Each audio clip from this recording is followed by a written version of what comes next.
अब हम बात करेंगे शारीर के बारे में। What is sharir? तो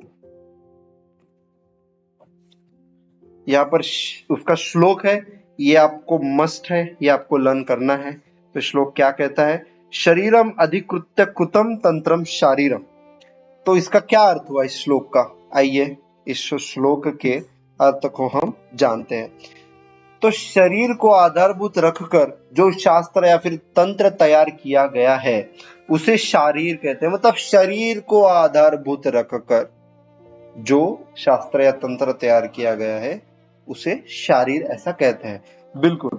अब इसे ही शरीर रचना विज्ञान अथवा शरीर शास्त्र ऐसा भी कहा जाता है। बिल्कुल, ये भी आप समझ गए होंगे। बिल्कुल, उसमें कोई बहुत सिंपल सी बात है, डायरेक्ट समझ में आ जाती है। तो आगे बढ़ जाते हैं। अब नेक्स्ट टॉपिक हमारा है षडंग शारीर। क्या है षडंग शारीर? तो षडंग शारीर क्या है? शरीर का अध्ययन करने की दृष्टि से इसके 6 विभाग किए गए हैं। कोई आपको अगर पूछेगा तो कि शरीर का अध्ययन करने की दृष्टि से या फिर शरीर का अध्ययन करने हेतु शरीर के कितने विभाग किए गए हैं, तो वो 6 विभाग किए गए हैं। ठीक है, तो वो 6 विभाग कौन से किए गए हैं वो अपन देखते हैं। अब ये षडंग शरीर का ये श्लोक है जो कि इंपॉर्टेंट है, आपको लर्न करना है। ये इंपॉर्टेंट श्लोक है, तो देखते हैं। तच्च षडंगम शाखाश्चतस्रो मध्यमम पंचमम षष्ठ शिर इति। ठीक है, ये श्लोक इंपॉर्टेंट है। तो शरीर के 6 प्रमुख विभाग यहाँ पर निम्नलिखित है, और वो क्या है? 4 शाखा, मतलब 2 हाथ और 2 पांव। बिल्कुल। दूसरा है मध्य शरीर, मतलब कंठादि गुद पर्यंत। ठीक है, इसमें वक्ष भी आता है, मतलब चेस्ट, और उदर मतलब नीचे का पार्ट। उर मतलब ऊपर का पार्ट, थोरेसिक पार्ट, और उदर मतलब नीचे का पार्ट, एब्डोमिनल पार्ट। ठीक है। उसके बाद है शिर, मतलब हेड, सर सिर। ये तो बिल्कुल समझ गए होंगे, इसमें कोई दिक्कत नहीं है। अब यहाँ पे मैंने एक मॉडल का पिक्चर लगाया षडंग शरीर का, आप देख सकते हैं। यहाँ पर ये श्लोक भी लिखा हुआ है। तो यहाँ पर आप देख सकते हैं कि ये है ग्रीवा, ये है तुम्हारी ग्रीवा, है ना, ये है शिर। ठीक है। अब ये है मध्य शरीर, अंतरार्ध, इसको ट्रंक भी बोलते हैं।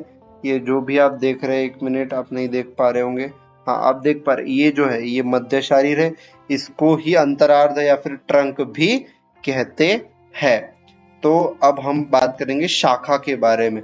ठीक है, तो अब आपको पता होना चाहिए कि वाम मतलब क्या है। वाम मतलब होता है लेफ्ट, और दक्षिण जो होता है, दक्षिण मतलब होता है राइट, है ना। तो वाम ऊर्ध्व शाखा बोले तो क्या? लेफ्ट अपर लिम्ब, और दक्षिण ऊर्ध्व शाखा बोले तो क्या? Right upper limb. उसी तरह से अगर मैं देखूं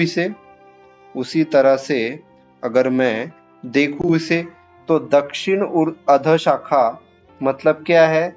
राइट लोअर लिम्ब, और वाम अध शाखा मतलब लेफ्ट लोअर लिम्ब। तो एक बार इस मॉडल को देख लीजिए फिर से, बहुत बढ़िया मॉडल है षडंग शरीर। आपको इससे बहुत अच्छे से समझ में आया होगा, इसमें कोई दिक्कत वाली बात नहीं है। तो षडंग शरीर अगर एग्जाम में आया तो आपको बहुत अच्छे से लिखते आना चाहिए। तो चलिए आगे बढ़ जाते हैं। अब ये श्लोक है। अब देखो, अब हमने जो षडंग शरीर पढ़ा, ये किसके अकॉर्डिंग पढ़ा? ये सुश्रुत शारीर स्थान, आचार्य सुश्रुत के हिसाब से पढ़ा। अब जो हम षडंग शरीर का जो है डिस्क्रिप्शन या फिर मेंशन या फिर उल्लेख पढ़ेंगे, वो आचार्य चरक के अकॉर्डिंग होगा, और जिसका कि हम श्लोक यहाँ पर देख लेते हैं कि द्वो बाहु द्वे सक्थिनी शिरोग्रीवम अंतराधिरिति षडंगमंगम। तो ठीक है, आचार्य चरक ने निम्न रूप से 6 विभाग हमारे शरीर के बताए हैं, जिसमें कि यहाँ पर दो बाहु मतलब दो हाथ, द्वे शक्तिनी मतलब दो पांव, अंतरादि मतलब क्या है मध्य शरीर, और शिरोग्रीवम मतलब सिर व ग्रीवा मिलाकर एक, मतलब सिर और ग्रीवा दोनों मिलाकर एक। इसे ही हमने क्या कहा है, जो है इसे ही हमने उत्तमांग ऐसा भी कहा है। तो इसलिए उत्तमांगीय शारीर नाम का आपको चैप्टर भी है रचना शरीर में, जो कि आगे आएगा तो हम जरूर कवर करेंगे।